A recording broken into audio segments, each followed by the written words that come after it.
This is completely embarrassing for the New York Jets, as multiple insiders have hinted at a future move that looks horrible for everyone involved, and we got to break it all down. What's up, guys? I'm Matt Long. Welcome to Jets Football 365. If you're a New York Jet fan, please hit that subscribe button. We've been doing amazing over the last week. Please help me reach my goal of 1,000 subscribers. But let's jump right into the news for today. Coming from our insider, Zach Rosenblatt on X, Aaron Glenn is still working through what Jets offensive coordinator Tanner Engstrand's role will be on the staff for 2026. There is a feeling it could be adjusted per sources, though no final decisions have been made yet. It should be noted, though, that Glenn has already reached out to multiple offensive assistants about the prospect of calling plays for the New York Jets. Aaron Wilson, NFL, was first on Tanner Engstrand's role changing. So what we are hearing is that our offensive coordinator, the man who was handpicked for the job by head coach Aaron Glenn, they are now thinking about taking away the most important part of his responsibilities away from him. This tells us that if you're an offensive coordinator who does not call the plays, then what are you doing? You're not being a high-level offensive coordinator, that's for sure. And we definitely need a high-level offensive coordinator if we have a defensive-minded head coach. Coming from Connor Hughes, who writes, "From my understanding, nothing has been finalized with Tanner Engstrand's role for the 2026 season per sources. Sources close to the Jets to Tanner Engstrand told SNY that he has expressed in the recent days that he does not anticipate calling plays this coming season. We'll see what ends up happening." This was Engstrand's first season as a play caller. The Jets offense ranked 29th in yards per game and 29th in points per game. The Jets have not announced any offensive coordinator interviews. They are closing on hiring their new DC. Theoretically, they could hire a veteran offensive consultant and have him call the plays. So this is, more proof that people close to Tanner Engstrand, he himself is saying that he does not think he will be calling plays next year for the New York Jets, which pretty much shows that it has been a failure as an offensive coordinator. Because let's think about this. Aaron Glenn is hired to be the head coach. He picks his OC and DC.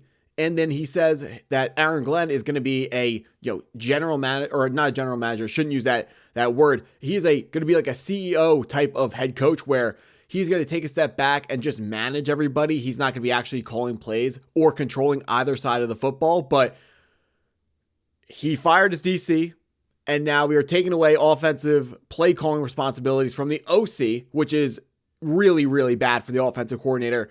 Think back, which top offensive coordinators have had play calling taken away from them. I know that there are some very good offensive coordinators who don't call plays. Like look at, Eric Bieniemy with the Kansas City Chiefs when they won a bunch of Super Bowls. Andy Reid calls plays, but Bieniemy was the offensive coordinator. The difference with that is Bieniemy wasn't the guy calling the plays and then had that responsibility taken away from him.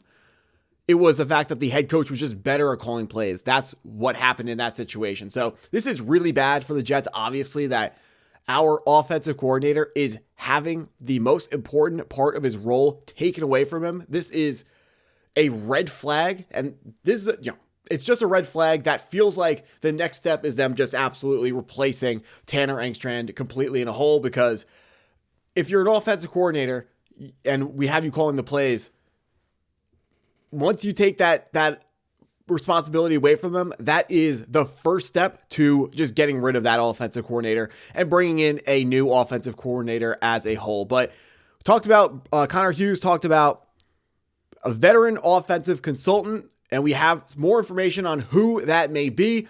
More from Connor Hughes, who wrote, "Among the names I've heard linked to the Jets as they search for a veteran play caller to add to their coaching staff, Frank Reich." Frank Reich, 2025, he was the interim head coach at Stanford. 2 years ago, a couple of years ago, he was the head coach for the Carolina Panthers.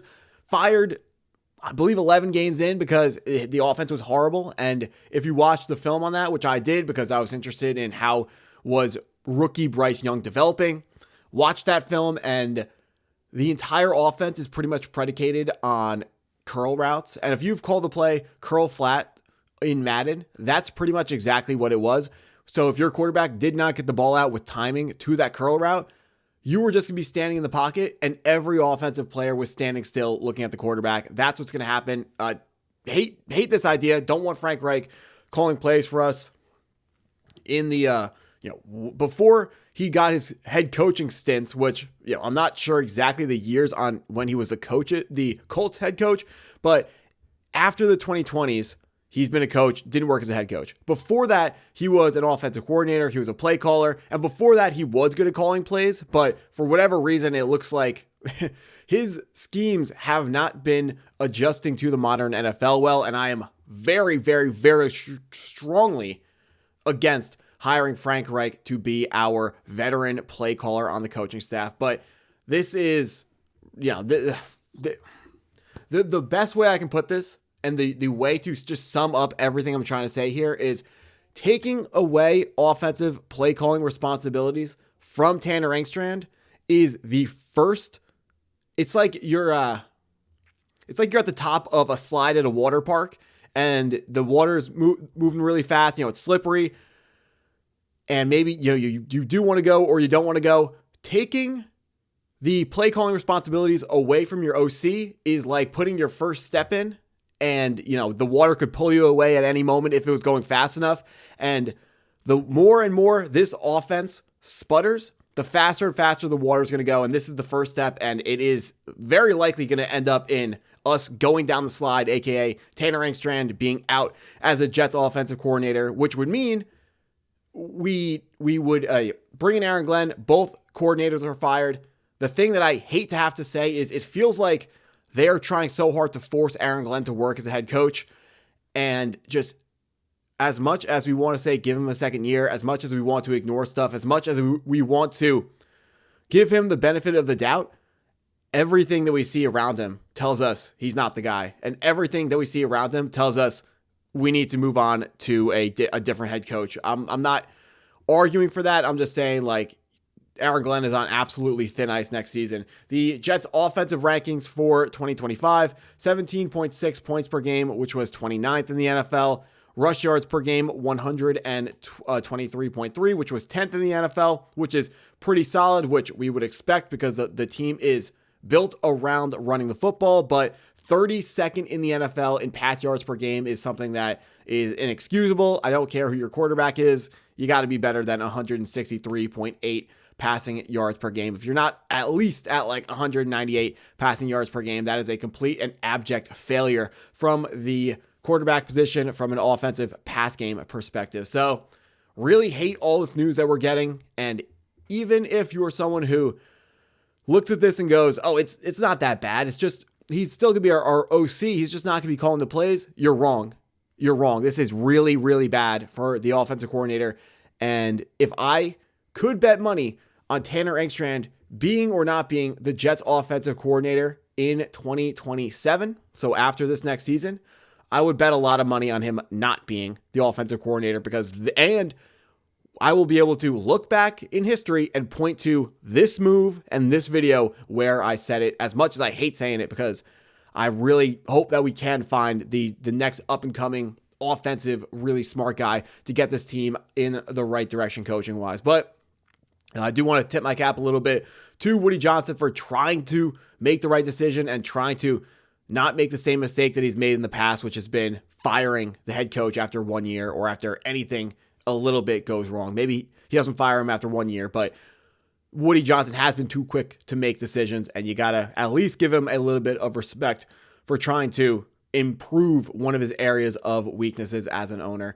That's what I got for this video. If you stuck around this long, thank you for taking the time to watch the video all the way through. Please hit that like button if you haven't already. Hit the subscribe button if you're new to the channel, and go Jets.